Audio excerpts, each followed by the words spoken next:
Punchline Magazine, punchlinemagazine.com. This is Danny LaBelle. I'm at the desk of Trevor Noah here on the set of Tonight with Trevor Noah, which is the late night comedy talk show here in Johannesburg. In South Africa. In South Africa. It's the only one. Africa. Yeah. It's not that late. And Trevor is a stand-up comic who's done a lot of things in his career here in South Africa, which I'm going to talk to him a little bit about. I know you started out doing radio. Yeah, I started out in radio about 6 years ago. I was flat broke, didn't have any other options. Not that radio was a bad fallback plan, but yeah, I was lucky enough to slip into it. And it started off at like 3 a.m. on a weekend on like a youth radio station. And then yeah, just worked it out. I stayed there for about a year and a half, just doing radio. And you've been doing comedy here in South Africa for 8 years. Oh no, maybe as the country. In South Africa, comedy has only been running as an industry for about, I would say, 12, 13 years, like as a proper industry. Some of the clubs are not even 4 years old. We've only got one official club. And yeah, I've only been doing stand-up for about 4.5 years now. What kind of a circuit is it like then? If you only have one comedy club, how do you get stage time? How do you develop? We don't really have legitimate circuits. We've only got nights. So we take venues that do other things, restaurants, jazz clubs, whatever it might be, and then we just use that for a comedy night once a month, once a week, whatever we can find, wherever we can find it. But it's extremely hard to get people to come out, obviously, because it's not really a circuit the way it is overseas.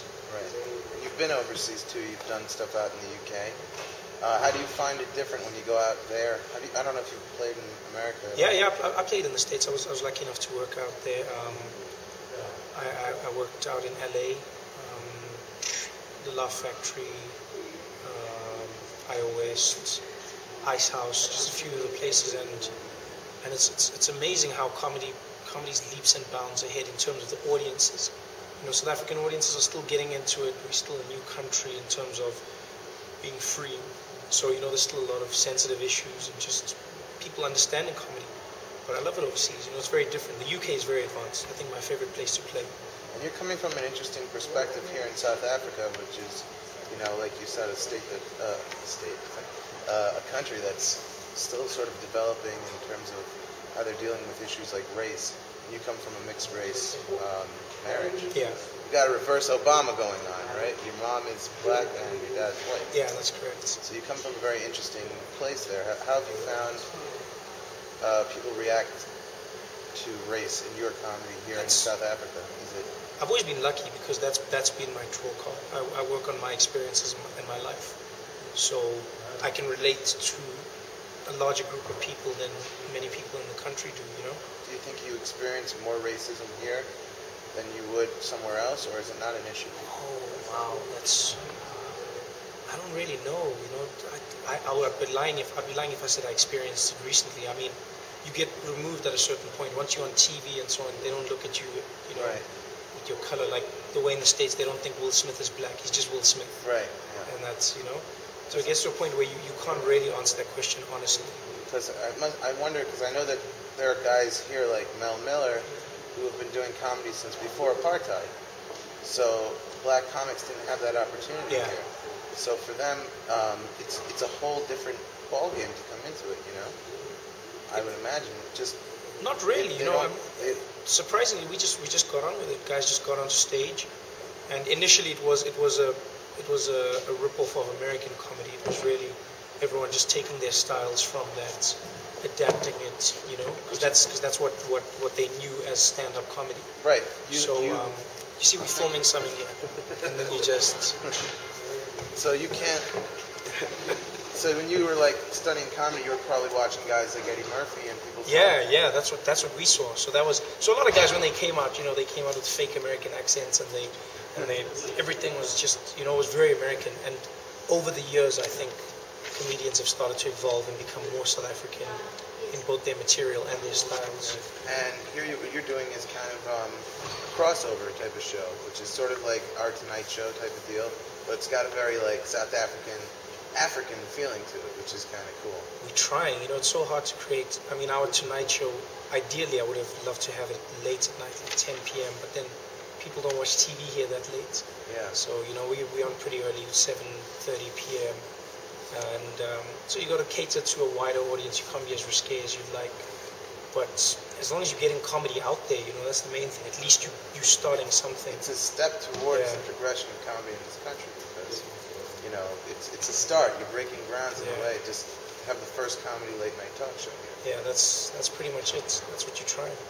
That's cool. I want to talk to you a little bit about. I was watching your clips online. You're hilarious, man. I really enjoy it. Thank you very much. And then here there's this big story going on because you did this whole bit about the cell phone companies being awful, and how like you wound up spinning it so that you're like the spokesperson for the cell phone company. Yeah, well, I mean, at the end of the day, as a comedian, it's extremely hard. Most comedians will live their whole lives making money from clubs. That'll be it. And in South Africa, a lot of corporates as well. You know, corporates are very big. But I mean, you aren't really, comedy's never seen as a viable endorsement or sponsorship opportunity. Everyone else is, singers endorse everything out there, sportsmen do as well. But comedians are never, everyone's like, you know. And I was lucky enough, the cell phone company saw me trashing everybody really. And they were like, yo, do you want to roll? And we got on, we planned a campaign and everything, and leveraged off that, and then took the ball and ran. Which is also good exposure for comedy here, because when they say, oh, why is Trevor the cell phone guy? That's true. They find out, oh, Trevor's the comic, and then the story links back. Yeah, and it all everything to help comedy. I always say, whether it's good or bad or just happy or sad, whatever it is, as long as comedy's in the news, as long as comedy's out there, it starts to become a proper entertainment source. People write about you in a newspaper, and now they don't say TV presenter, they don't say radio, they say comedian, and they know what comedian is. Whereas back in the day, that was never the case. It's a funny man or joke teller, or they never had comedian. So it's very interesting. Where do you see comedy eventually going in this country? How do you see it developing? Wow, it's got a long way to go. I think the biggest thing that's happening now is there's quite a lot of tension between the original comics, the guys who founded the industry, and then the young guys trying to break through. Yeah. And there's always going to be that friction. But I mean, once we get over those hurdles, I think the industry can only grow and get better because we've got so many cultures and so many people. And once the comedians really go, this is all about making people laugh. And people are starting to accept it here. Yeah, definitely. People are starting to understand it. We've got comedy audiences now who understand comedy. Which is very progressive. That shows, when a country starts to embrace the comedians and they can laugh at themselves, it's sort of a good sign, It's a very good sign for us. Instead of like you make a joke about the president and then get arrested, yeah. Yeah, that's very good for us. So thank you very much, Trevor. Thank you very much. Appreciate it. Trevor has a show here tonight with Trevor Noah, and is it available for people online to check it out? I think anything's available for people online if you look hard enough. Look for it, you'll find something. But everything else is out there. I mean, you can catch me on Twitter, Facebook, whatever it is. And Trevor Noah. YouTube. Check out his clips. Yeah. Cool. Thanks so much. Thank you very much.